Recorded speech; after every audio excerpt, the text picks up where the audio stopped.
Greetings and welcome to the Bowling Green First United Methodist Church. We hope that you enjoy what you're about to see, and you can find us on the corner of Broadway and Church Streets at 11 o'clock on Sunday mornings. Or you can find us at bgmethodist.org and on Facebook at Bowling Green First United Methodist Church. So as we get started this morning, the first thing that I want you all to do is remember the offering is coming up, and as we've been doing throughout the season of Lent, be thinking of the ways that you have seen God at work over the course of this lesson. It could be a big way, it could be a small way, but be ready for when I ask you. Be ready to share where you have seen God at work. Now this morning we are taking things a little bit out of order. Because last week we said, I believe in Jesus Christ. And this week we are saying, Credo Remissionem Peccatorum. That's from the Latin Apostles' Creed, saying, I believe in the forgiveness of sins. I thought, well, we need to go from Jesus to there. We need to get those things kind of connected together. And so we're kind of making that kind of jump this morning. And so we've got to be able to say, how are we going to talk about forgiveness in a way that maybe we haven't talked about it before? And that begins to be kind of a challenge. And so we're going to go back to what it was that the world was like, what this was like, would have been like when Jesus came into the world. Because remember, they were working under a system then that had that kind of pyramid of gods and deities, and they had all that thing there, and faith looked very different. And as in, if you needed something good to happen, or you needed to make amends for something wrong that you had done, needed to repent and be forgiven, or whatever that may have looked like, they said, well, first thing you did was, you knew you're going to have to pay a price, and this is what you did over here. And the cost would be in the sacrifice or offering you would make over on this side. And you would kind of match these two things up, and then you would make that transaction to make that payment. That was kind of the way that things worked. And if your sacrifice was big enough and good enough, or your offering was big enough and good enough, then the gods either accepted it, or they didn't, and you made a bigger one. Or you realized that, well, maybe the gods were just being picky that day, and they just didn't want to answer my prayer anyway, because that was also a valid possibility. And so, this was kind of a different system than we are used to in many ways. Now, this system wasn't all bad, because this was also the kind of the system that Moses gave to the people of Israel in the law, or that God gave to Moses in the law to the people. I'm going to get that right here eventually.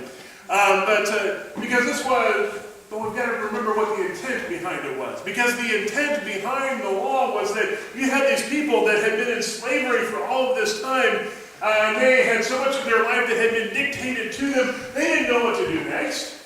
And so they gave them the law that said, all right, this is how you come together and live with one another now. Now that you don't have people watching over you all the time, this is how you live together. This is how you form a new nation, because that's what they were doing. This is how you figure that out. But most importantly, this is how you come together and you become God's chosen people again.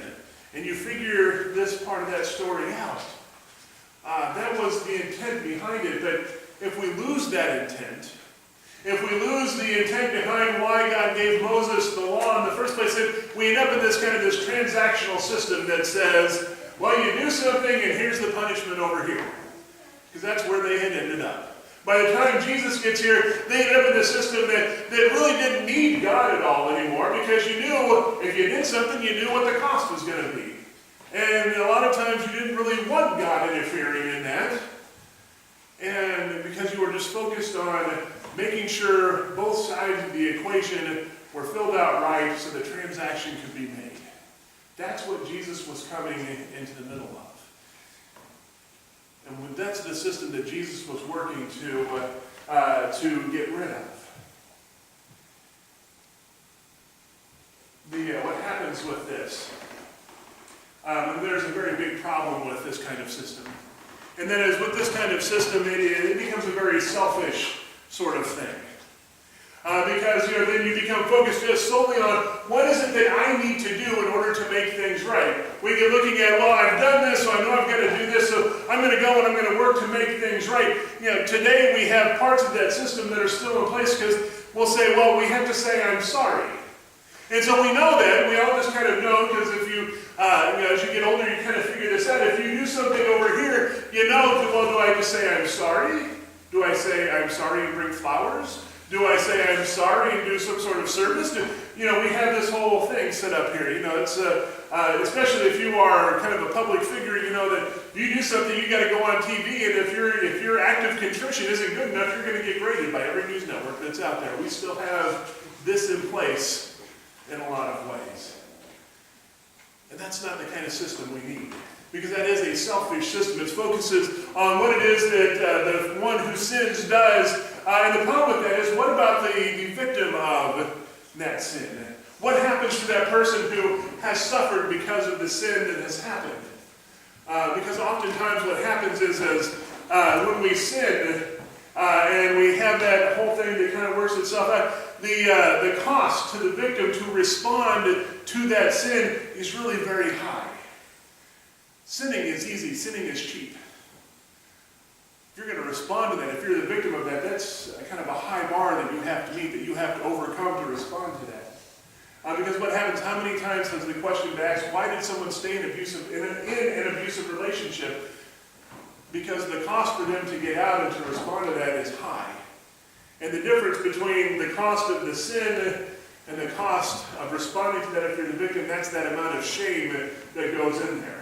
And that's what folks figure out, is that the more that you can increase that shame, the cheaper it gets for you to cause that sin. And so that means that it's really easy to keep going if you're the one that's doing the sinning. But what about the other side? So what does this look like? What does this look like in actual practice? We look at a story that kind of got me thinking down along this road. I was reading this story, and I'd read it before, but this time it kind of stuck with me, and it said, there is something more to this that I need to pay attention to. And it starts off, there is a teenage boy, and he is sitting in class behind a teenage girl, and he reaches up and he snaps her bra strap.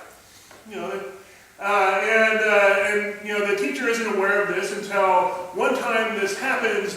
And the teacher looks around, and all the teacher sees is that girl turn around and punch the guy in the nose and gives him a bloody nose. Well, you all know what happens next, right? Teacher takes both of them to the principal's office. You go down, take him down there, making one short stop by the nurse's office first, because you got to get him cleaned up to make sure there's not anything else that's going on. And you get him down there. Parents are called. Parents are coming in. And so the boy is sitting over here, his parents are with him, there's the principal and a teacher are there, and then there's the girl that's sitting kind of off on her side when her mom walks in. Now there are two different ways the story can go from here. There's the traditional way that works inside of this kind of transactional system that says, if you do something, there is a cost that's associated with it. And then there's the path of forgiveness that Jesus lays out for us. In this kind of traditional transactional system, what happens next is that the mom walks in, she looks at the principal and says, what happened? And the principal says, your daughter hit that boy over there and gave him a bloody nose. And the mother says, why? And the principal says, well, he snapped her bra. And the mother looks at the daughter and says, you know better than that, we don't hit. And then uses that well-worn, cliched line that liberals love and well-meaning parents love. Says, remember, we don't hit, use your words. And then, before giving the daughter a chance to actually use her words, there is some irony there, looks at the principal and says, we'll accept whatever discipline you all want, and then she will be punished more when we get home. And then as the story goes, kind of an extreme example of this maybe, but as the story goes, the daughter is then probably made to say, I'm sorry, to the boy. Now there are a couple of lessons that get learned in the middle of that. The first one is the girl learns that there is a big cost to being a victim of sin. That if you're going to respond, you've got to be willing to pay that kind of cost, and that's going to be a big cost. And the boy learns that if I'm willing to pay the cost, then I can pretty well do what I want. But he also learns that if you can increase that shame that's in there, you can bring your cost down a whole lot more. this system is easy because you don't have to think too much about it. Because we know what it is that happens over here. We know what the costs are. When you have those two things in place, as soon as you see something happen, you know immediately what the cost of that is going to be, and so the transaction can happen. That's an easy system to be a part of. Jesus calls us to something more than that.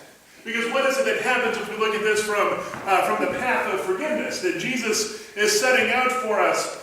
We go back to the story. The mom walks in and says, looks at the principal and says, "What happened?"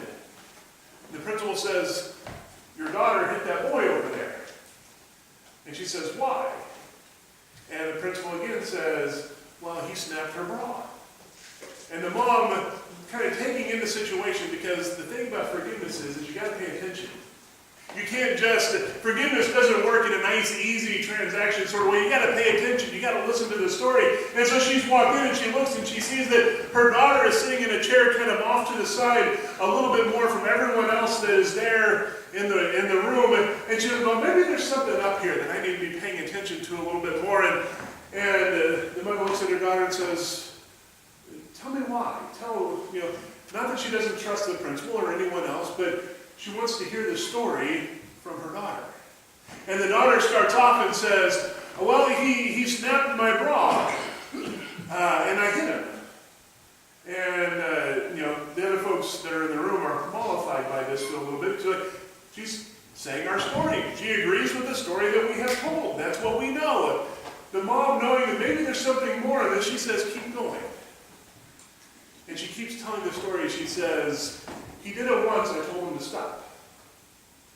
But he kept doing it. I told the teacher, and the teacher said, ignore it. But he kept doing it. Finally, one time he snapped it so hard the class broke." She says, "That's when I turned around and I punched him in the nose." Now, the folks that are in the room are a little bit more uncomfortable. Because now they've heard more of the story. It's not nearly as cut and dried as it was before. And now they got to figure out, where do we go from here? The mother, knowing that they're working in this kind of system, and this is a broken system. This doesn't work. Knowing they're in a broken system, know that in order to break out of this system, you've got to shock things quite a bit in order to get that to happen. And so the mother looks at the principal and says, "I know why you brought me in here now. You brought me in here because you want to know what's it going to take so that I don't press charges of assault against that boy over there." You can hear the reactions, right? The folks in the room are saying, "You're overreacting, you can't." But they also know that there is an uncomfortable amount of truth in what she has just said. And now, because of that, because of this, they are open and ready to hear and to listen in a way that they weren't before. And we see Jesus do this all throughout the Gospels as he reaches out. He is shocking the system all over the place because he's trying to break them out of this system. At one point, Jesus is asked, he's asked, "Well, how many times should I forgive someone?" And Jesus responds back, he says, "Not just 7 times, but rather 77 times." Or other translations say 70 times 7 times. Now, this isn't a speed limit that Jesus gives up there. It's not when you get up to 489, you say, "Well, you've got one more, and I'm going to punch him in the nose." That's not how this works. You don't keep your little ledger there and mark hash marks on there. That's not the way it goes. The number is irrelevant. The number itself has no meaning. This is the first century equivalent of Jesus saying, you got to forgive him a ton of times. You got to keep forgiving him, because this is a different kind of forgiveness than what you all have done before, to what you have had before in here. Did the mother intend to press charges? Probably not. Because she knew that there was more going on here than just what the boy had done. And in fact, there was more sin involved in this thing than just what the boy had done, because there's a teacher and a principal involved, and it wasn't handled well. It was handled in a way that says the system is broken. But she can't respond in a way that continues to break the system. But she shocked them. She got their attention. And they were now ready to listen. Because remember, in forgiveness, we've got to listen. We've got to pay attention. We can't just kind of go with it. We've got to listen to the story. In Greek, the Greek word for forgive, or for repent is metanoia. The Hebrew word is like sub or sub or something. My Hebrew is worse than my Greek, and my Greek is bad enough as it is. That's why I don't use it very often. But in Hebrew, it means to turn, like you're turning back towards God. In Greek, it means to change your mind. We're repenting, we are changing our mind, we are changing who we are. Or let's look at that well-used cliche of you're supposed to forgive and forget. No, I've heard that, right? That is a surprisingly useful statement if we take it in the right way. Because we are called to forget how to sin. If we are going to change our mind, we have to forget how to sin. Not the name, not the label, because we can say, well, we have forgiven and forgotten that I have done X over here. But that doesn't mean I haven't forgotten how to do it. I can still do it and call it Y if I want, and maybe get away with it because that's how this kind of system works. Jesus says you got to repent. You have to change your mind. You have to forget how to sin. You have to become different so that you no longer sin in that way. That's why we need that forgiveness. If we don't have that forgiveness, then we can't forget because it sticks with us and it stays with us. If you look at, I had to look this up because this was kind of an uncomfortable realization I had. Do you know in the New Testament, in the Gospels, Jesus never tells us to ask for forgiveness? I went back there, I pulled my concordance out, it's all in there. He says, know that you were forgiven, and he says, you are forgiven, but he never says ask for forgiveness. He wants us to know that it has already happened. That it's not something we have to ask for. It is already in place because he knows what it means for us to repent. Even if you look into the rest of the New Testament, we don't really have any place where the apostles or the other leaders of the church say, ask for forgiveness. Say, well, except for this one time, Peter, in a peak of righteous anger, looks at someone and says, son, you better ask the Lord for forgiveness because you ain't getting none here. Doesn't say exactly like that, but he's almost close, though. Peter was angry. But that's the only time we are told that we are forgiven. That is an established fact of this whole story, is that we are forgiven. We have to accept that. And we have to repent. We have to change and become different. Remember that Jesus forgives everyone. And we have grace. Because we remember why it was that Jesus came into the world in the first place. We have grace because we aren't very good at repenting.